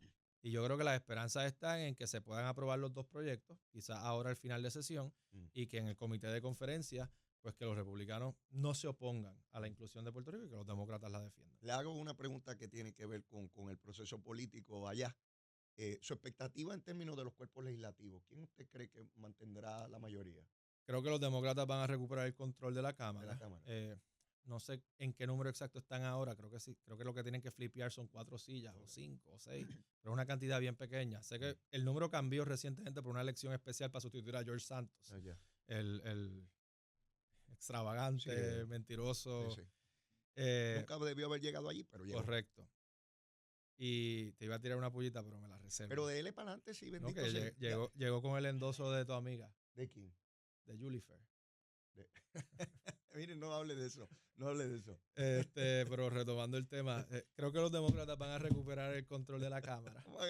No me haga eso, que esa cámara está Monito. prendida. Yo creo que ya estamos llegando en hora de monito, así que yo creo que ya estamos llegando en hora de monito. Ya mismo. Bueno, es que ¿sabes? Hemos estado hablando de temas muy serios por hora y 20 y no estoy acostumbrado a esto contigo. Lo sé. Mire, está metido el monito por ahí en la cámara. Pero mira, espérate. Creo que los demócratas pueden retener el Senado casi en un empate. O sea, que quedaría básicamente. Sí, porque es que en el Senado se vota cada 6 años. Cada 6 años. Y pues cada 2 años se votan distintos senadores. Y los senadores los escaños senatoriales que se llevan a votación este año favorecen a los republicanos. O sea que hay muchos demócratas a la defensiva y es cuestión de que se mantengan. No hay muchas oportunidades de crecer una mayoría de Le hago esta pregunta porque en distintas instancias, ¿verdad?, hemos señalado la posibilidad de que haya legislación sobre Puerto Rico y vemos pues una línea casi uniforme de los republicanos en contra de cosas que necesitamos y una línea bien favorable por parte de los demócratas. Y eso está ahí. Eso en el contexto de la paridad, ¿verdad? Porque yo veo otras oportunidades en el contexto del desarrollo económico. Yo he tenido estas conversaciones con un senador republicano, de hecho, que cuando le hablé de esta agenda, él me dijo, bueno, a mí me gusta más la cosa de desarrollo económico que la de paridad. Ya. Bueno, estamos ahí en eso de la reconstrucción. usted me dijo ahorita que hay una percepción de que ha sido lento, pero, ¿verdad? Para poder explicarle a los legisladores federales hay que tener data, hay que tener métrica sobre esa reconstrucción. De lo que usted ha visto hasta ahora, usted podría decir que en efecto está lenta esa reconstrucción. Usemos el ejemplo de energía. Ujú. O sea, más de 10 billones y se han desembolsado alrededor de 1. El huracán María fue hace 7 años. O sea, en 7 años se encamina la construcción de un país bastante. Y no estamos viendo eso. Lo que vemos es un sistema, o sea, el sistema de energía yo creo que está peor hoy de lo que estaba el día antes de María. Y han pasado 7 años. Yo creo que la expectativa de los puertorriqueños no era que se corrigiera de un día para otro, ni en 1 o 2 años, pero creo que 7 se excede ya de lo razonable. Hay una posición ya fija institucionalmente del Partido Popular en cuanto a la eliminación tanto de Genera como de Luma. Es de Luma. De Genera, no creo que o sea, Jesús Manuel se ha expresado que estuvo en contra del contrato de Genera. No creo que haya llegado al punto de hacer una propuesta formal de eliminar Genera. Estamos hablando de Luma. Principalmente de distribución. Enfocado en Luma. En términos de esa transición, obviamente de Jesús Manuel ganar la gobernación de Puerto Rico, ¿cómo puede ayudar el comisionado residente a esa transición? Bueno, se ha dicho mucho que gran parte de la transición a Luma era porque los fondos federales fueron condicionados para eso. Yo no estoy totalmente claro de que eso haya no es sido cierto. así. No estoy totalmente claro de que sea cierto. Por lo menos no tenía que ser Luma, ¿verdad? Quizás era para que hubiera un operador distinto a la Autoridad de Energía Eléctrica. Ajá. Y hay que asegurarse de que, primero, esa transición no afecte a los fondos federales que han sido asignados para la reconstrucción. Okay. Y yo voy a estar velando por eso. La Junta de Supervisión Fiscal, no hemos hablado de ese ente que está sobre Puerto Rico. Cualquier determinación del gobierno puertorriqueño se enfrenta, puede aprobarse un proyecto de ley unánimemente en la Cámara, unánimemente en el Senado, firmado por el gobernador, y la Junta dice que eso no va y sencillamente no va. ¿Cómo usted entiende, como comisionado residente de salir electo, usted puede manejarse con esa Junta? ¿Cómo usted la ve? ¿Ve que va de salida? ¿Cree que está luchando por su permanencia, por secular seculorum? ¿Cuál es su visión? Yo estuve en contra de la Junta desde un principio. Yo creo que la Junta es una vergüenza. Yo creo que la Junta es un atropello de nuestro derecho a gobernarnos nosotros mismos y de nuestra democracia. La manera de salir de la Junta está escrita en la misma ley promesa. 4 presupuestos balanceados y volver a lograr acceso a los mercados. Pero quizás necesitemos más claridad en cuanto a cómo se determina que un presupuesto fue balanceado. También, si surgieran oportunidades de modificar la ley promesa para reducir el término de vigencia de la Junta, ponle que bajemos de 4 presupuestos a 2, porque la realidad es que ya lleva mucho tiempo, yo favorecería ese tipo de legislación. Fue bajo el Partido Popular que llegó la Junta y favorecieron en ese momento esa administración el que llegara a la Junta. Usted es parte de las cosas que usted señala que no se debieron haber hecho. Cuando se presenta la ley promesa con el respaldo del gobernador García Padilla y el comisionado residente Pedro Pierluisi, yo me expresé en contra. Y curiosamente, la última vez que estuve con mi abuelo en Washington fue cuando yo estaba trabajando en el bufete ya, era un verano, y él estaba cabildeando en contra de promesa, y yo estuve sentado al lado de él en la oficina del congresista Luis Gutiérrez cuando se aprobó esa ley. Y hay una gran foto histórica que tomó el senador Nadal Powell de mi abuelo, Aníbal Acevedo Vilá, no sé si yo estaba en la foto. Tenemos que ir a una pausa. Caminando cabizbajos por los pasillos porque nos parecía una indignidad para el pueblo de Puerto Rico que esa ley se aprobara.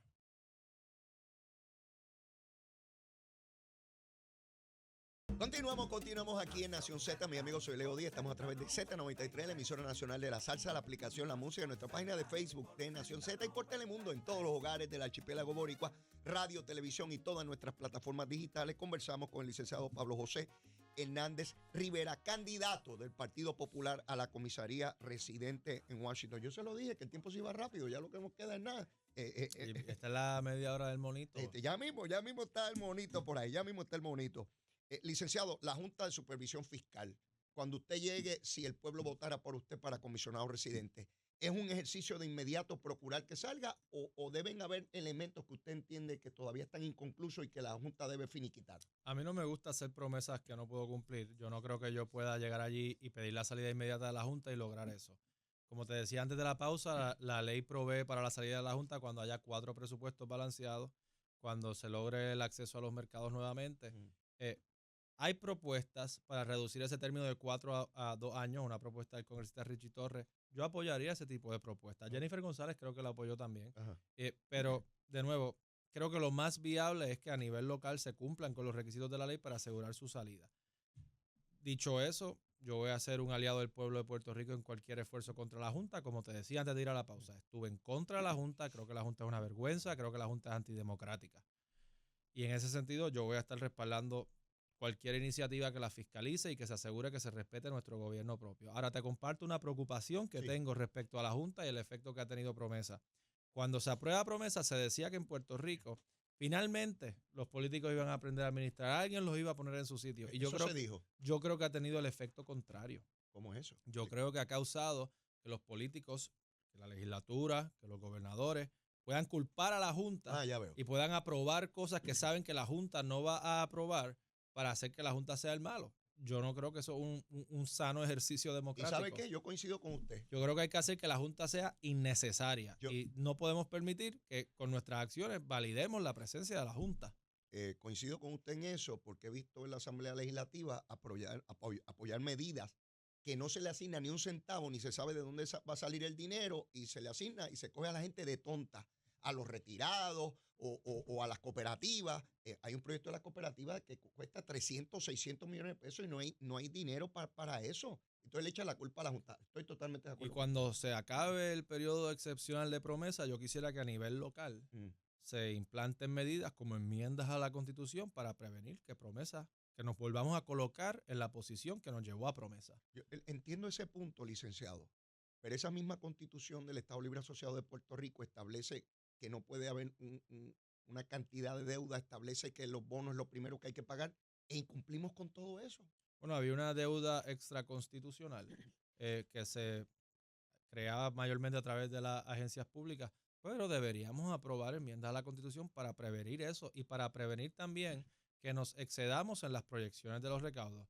Yo he escuchado una idea que me parece muy buena, que es que si el gobierno se excede en su estimado de recaudo, haya un impuesto automático para recuperar esos excesos. Y tú vas a ver cómo los políticos van a empezar a estimar los recaudos mucho más bajitos. Explíqueme eso en arroz y habichuela. ¿Cómo funciona? Sencillo, que si usted cree que usted va a hacer $10,000, simplificando los números para que la gente lo entienda, usted va a hacer $10,000 y dice que va a hacer $10,000 para que le den un préstamo de $10,000 más y de momento llega el fin de año y usted lo que hizo fue 8, pues entonces va a haber un impuesto para que cubramos los $2,000 que faltan. ¿Y qué van a hacer los políticos? No van a sobreestimar los recaudos más. No quieren que ese impuesto entre en vigor automáticamente. Van a ser más responsables. Yo coincido con usted porque me da la impresión de que acaba la Junta, se va de Puerto Rico y resulta que en menos de un año tenemos una deuda más grande que la que teníamos. Porque, o sea, no hay control y entonces llega alguien allí, grita, protesta y de donde no hay dinero quieren cumplir y en año electoral, y lo hemos visto con gobiernos PNP y populares. Claro. Y oye, para volver a traer la conversación al tema de Washington, yo como representante de los puertorriqueños en Washington, ¿con qué credibilidad puedo ir a pedir más fondos federales para toda lo cual cosa si el gobierno de Puerto Rico está malgastando los fondos que tiene, los recursos que tiene? Estatus. ¿Qué usted haría si algo con relación al estatus de Puerto Rico de salir electo? Yo he dicho que mi prioridad van a ser los temas económicos y no el estatus. Ahora bien, si se abriera la puerta porque otro congresista introduce un proyecto o si hay una voluntad histórica y sorpresiva para atender este tema, que no creo que la haya, pues yo obviamente me insertaría en la discusión. Y mi convicción es que para atender el tema del estatus tenemos que hacer un proceso serio e inclusivo de autodeterminación. ¿Y qué es un proceso inclusivo de autodeterminación? Un proceso que incluya todas las opciones que respalden todos los partidos políticos en Puerto Rico. Mi crítica a los procesos que fomenta el PNP es que excluye la opción de mantener y mejorar el Estado Libre Asociado que defendemos los populares. Mi crítica al proceso de la Asamblea de Estatus que fomenta el PIB, según me dicen que lo ha explicado María Lourdes Santiago, es que sería una convención de estatus que dividiría en partes iguales a los representantes de la estadidad, la libre asociación y la estadidad. La estadidad, la libre asociación y la independencia, creando así una mayoría en esa convención de estatus a favor de la independencia, porque la libre asociación es una independencia con tratado con los Estados Unidos. De modo que para mí esas dos propuestas no son justas y al no ser justas son a la larga contraproducentes, porque tú estás sentando las bases primero para que boicoteen el proceso, que es lo que va a pasar con el plebiscito excluyente del PNP ahora en noviembre, que tanto los populares vamos a echar esa papeleta en blanco y ahora la alianza está pidiendo el voto también en blanco. Y en el caso de la Asamblea de Estado del PIB o de la alianza, ya el PNP ha adelantado que no va a participar, el PPD si se excluye la opción de defender el no va a participar, pues entonces no tenemos procesos que funcionen. Y yo creo que la solución a esto, a corto y mediano o largo plazo, en estas cosas de la autodeterminación, deja que todas las opciones estén. Si una opción es tan mala que tú crees que no debe estar, pues derrótala con votos. Y que el que gane tenga un mandato para buscar esa fórmula que dure por cierto tiempo y si no lo consigue, volvemos de nuevo. En la plataforma del Partido Popular que se aprobó ahora, ¿no se contempla un plebiscito, el cuestión que viene de ganar el Partido Popular y que contenga el ELA? No se habla de no se hace un compromiso con algún mecanismo, lo que sí estipula es que se respalda el Estado Libre Asociado y su mejoramiento por las vías tradicionales de más autonomía, más participación en el gobierno federal. ¿Y por qué no hacerlo? Para demostrar que el ELA es mayoría. Porque yo creo que ahora mismo no estamos para hacer más plebiscitos. Yo creo que tenemos que unirnos como país y enfocarnos en las prioridades inmediatas de economía, de paridad, de reconstrucción. Oye, a nosotros nos divide la cuestión de estadidad versus ELA, pero nos une la cuestión de la paridad en programas federales. Pues deberíamos unirnos y trabajar hacia eso.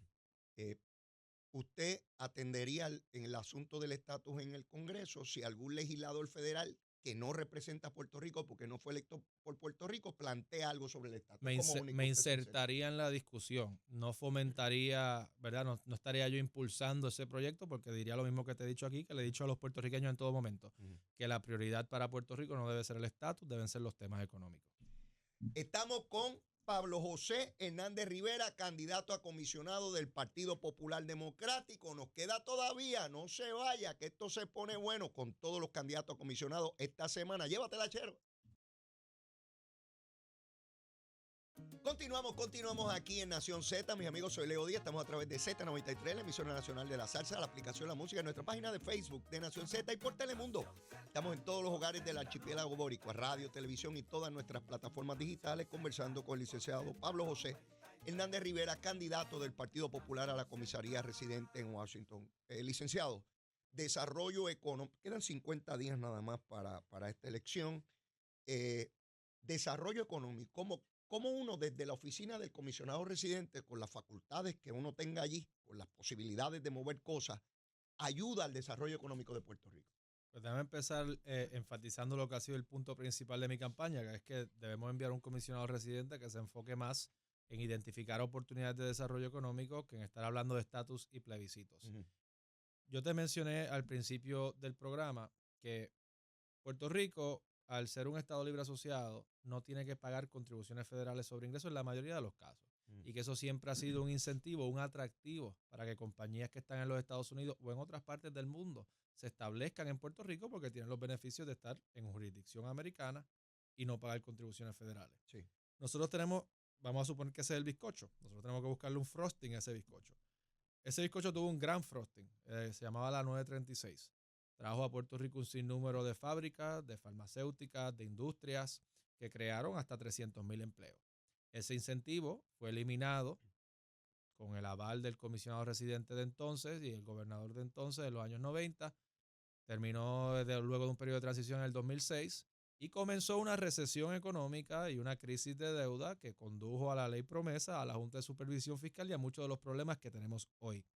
Nosotros hemos tenido del 2006 para acá solamente comisionados residentes estadistas que ideológicamente se oponen a este tipo de incentivos porque es incompatible con la estadidad. Porque si eres Estado, aplica algo que se llama la cláusula de uniformidad de la Constitución, que requiere que todas las contribuciones sean uniformes en los 50 estados y por lo tanto no puedes darle un incentivo especial de esta naturaleza a Puerto Rico.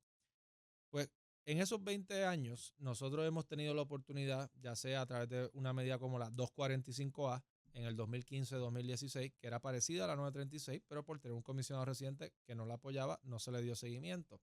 Tuvimos una oportunidad con la reforma contributiva de Donald Trump en el 2017 y el contexto que nos creó el huracán María y la destrucción que dejó y la urgencia de una reconstrucción económica y no lo aprovechamos.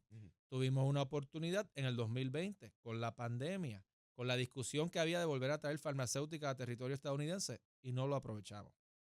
Ahora están surgiendo nuevas oportunidades en el contexto de la conversación internacional que se está dando de la urgencia de lo que llaman nearshoring y reshoring. ¿Qué quiere decir eso?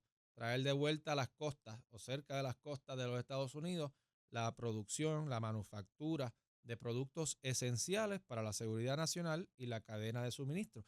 Eso incluye farmacéuticas, eso incluye industrias como chips, semiconductores, cosas de computadoras que ya se hacían aquí, incluye cosas de la industria aeroespacial que ya se están haciendo aquí. Y yo creo que el momento es propicio para buscar un nuevo incentivo, ya sea como los que se han propuesto en el Territorial Economic Recovery Act de Nidia Velázquez y Stacey Plaskett, en el Territorial Economic Development Tax Credit Act de Roger Wicker y Bob Menendez, o en el Supply Chain Growth and Recovery Act de dos congresistas demócratas y republicanos, o cualquier otra iniciativa similar que pueda surgir cuando se reformen las leyes contributivas de los Estados Unidos el año que viene. Ahora bien, esto tendría que ir de la mano de iniciativas de fomento, de desarrollo económico del gobierno local para atraer estas industrias porque no llegan solas. Y tendría que ir también de la mano con arreglos, la reconstrucción de nuestra red eléctrica, porque yo, por ejemplo, me reuní con alguien ahora en Chicago que tiene una compañía, creo que era de biotecnología, Ajá. y me dice, yo siempre insisto en que evaluemos Puerto Rico, pero hasta en China me están diciendo que el problema de la luz allí es muy grave. De modo que se puede hacer mucho más por el desarrollo económico de la oficina, desde la oficina del comisionado residente, de lo que se ha hecho hasta ahora, y ese es uno de mis compromisos principales como aspirante a la posición. Existe, no en propuesta en legislación por aprobarse, existe ahora mismo algún mecanismo en el Estado de Derecho que permita de inmediato comenzar eso que usted señala de atraer esas empresas. Bueno, tenemos la base, que es la exención contributiva que hemos tenido desde siempre, que es que aquí no se paga contribución federal sobre ingresos de los individuos Pero no ha sido suficiente. y de las compañías, y entendemos que necesitaríamos algo más para que todas estas industrias vengan. Pero fíjate que se ha estado poniendo en marcha la ley 60, la parte menos antipática, que es la del 4% por exportación de servicios, y algo que ha beneficiado a muchos puertorriqueños que exportan sus servicios hacia afuera, incluyendo a Bad Bunny, Sí. que nada más paga 4% de lo que genera. Y eso es posible. No diga eso, que le van a caer encima. Bueno, pero No no se lo puede digo, hablar de Bad Bunny. no lo digo en ánimo de crítica. Es un dato que yo creo que él mismo reconoce, y yo creo que es una ley positiva. Yo creo que es bueno que él se acoja a eso. ¿Usted entiende que esa ley es positiva? Sí, entonces esa ley solamente es posible gracias a la exención contributiva, porque si tú dices que pagar contribuciones federales sobre ingresos, pues pagarías 4% en Puerto Rico, pero entonces tendrías que pagar también el resto a nivel Le federal. hago esa pregunta porque, por ejemplo, en el caso de Wicker o en el caso de Nidia Velázquez, son proyectos que se someten, no es ley todavía, ¿verdad? Es correcto. Por tanto, para hacer acopio de esas, hay que aprobarse, hay que ver quién correcto. gana y quién no gana. Yo le digo del Estado de Derecho vigente, alguna medida que nosotros podamos tomar ahora de un comisionado residente que no es estadista y que va allí al desarrollo económico. ¿Hay alguna hoy? Ah, ya te entiendo. Tú dices una propuesta que no requiere aprobación del Congreso. Sí, aquí está. Hay que defender la exención contributiva que tenemos ahora, y eso no es tan obvio. O sea, esa batalla hay que seguir Eso ha dándola, estado ahí siempre, licenciado. pero a veces se ve amenazada. Por ejemplo, se habla mucho de iniciativas a nivel federal para ir en contra de la Ley 60, que la Ley 60 incluye todos los incentivos contributivos, no solamente el que beneficia a las personas que llevan 10 años fuera, que es lo que llamaban la Ley 22, incluye también la Ley 20, que era la del 4% que te estábamos hablando. Sí. Eso hay que defenderlo. Ya. Y claro, en la medida que esta exención contributiva ya vigente esté disponible, uno tiene que colaborar, porque el trabajo de fomento y de desarrollo económico le corresponde principalmente al gobierno central. 50 días, licenciado. Nos queda un minuto antes de irnos a la pausa.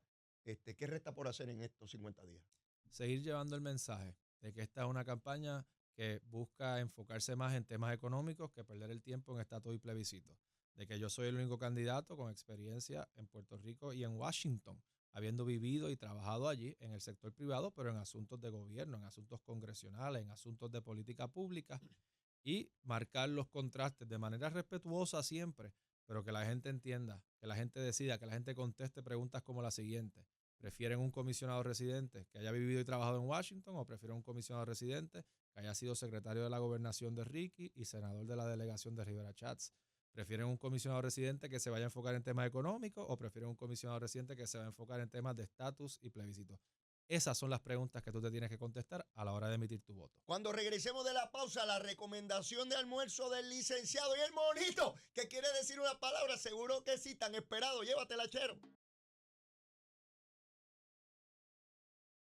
En los minutos finales de Nación Z, mis amigos, soy Leo Díaz, estamos a través de Z93, la emisora nacional de la salsa, la aplicación La Música, en nuestra página de Facebook de Nación Z y por Telemundo, en todos los hogares del archipiélago boricua, radio, televisión y todas nuestras plataformas digitales, conversando con el licenciado Pablo José Hernández Rivera, candidato del Partido Popular a la comisaría residente, quien está presto, listo y deseoso de dar su recomendación de almuerzo hoy. ¿Qué se almuerza hoy, licenciado? Hoy estamos en mood de brunch. Yo quiero un sándwich de jamón, queso y huevo. ¡Ave María! Mire, eso se consigue donde quiera. Y de panadería.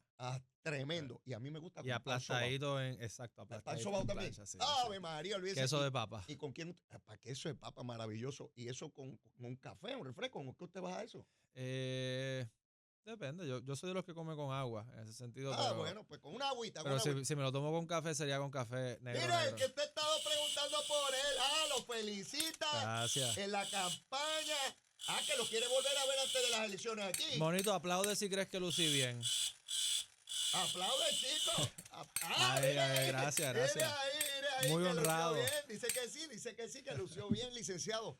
Agradecido enormemente de su participación y quiero verlo por acá antes de las elecciones para repasar dónde estemos. Pero no me traigas tan temprano como las 6 de la mañana otra vez. No, a las 7:30, le prometo que va a ser a las 7:30. Eddie López continúa con los representantes de los candidatos a la comisaría residente aquí en Nación Z a partir de las 8. Hoy día Puerto Rico, porque continuamos en Telemundo, y esta tarde en primera pregunta estaré con Rafael Lenín López y Alejandro García Padilla. Mañana tenemos el programa regular, pero ya el miércoles tendremos a William Villafañe, candidato del PNP a la comisaría, Anaíma Rivera Lacén, el jueves candidata de Victoria Ciudadana, y el viernes la candidata de Proyecto Dignidad, Viviana Ramírez. Lo que procuramos es durante 2 horas y 2 horas con Eddie López que usted tenga la mayor información posible sobre los candidatos y que pueda emitir un voto informado, un voto responsable. Y lo que procuramos y promovemos en este programa es la participación de todo elector hábil en Puerto Rico, que todos vayan a votar. Cada cual escoge el candidato o candidata que prefiere, pero tenemos la responsabilidad de escoger a los hombres y mujeres que van a dirigir a Puerto Rico durante los próximos 4 años. Solamente 50 días. Ya mismo se acaba toda esta tiraera y todos estos botellazos. Ya mismo vamos a escoger las personas que van a dirigir a Puerto Rico. Así que ya saben, Eddie López a las 8 de la mañana. Hoy día Puerto Rico en Telemundo. Y primera pregunta hoy, no se lo pierda, a las 5:30 de la tarde. Ya nos veremos mañana. Cuídense mucho. Como siempre, llévatela. Esta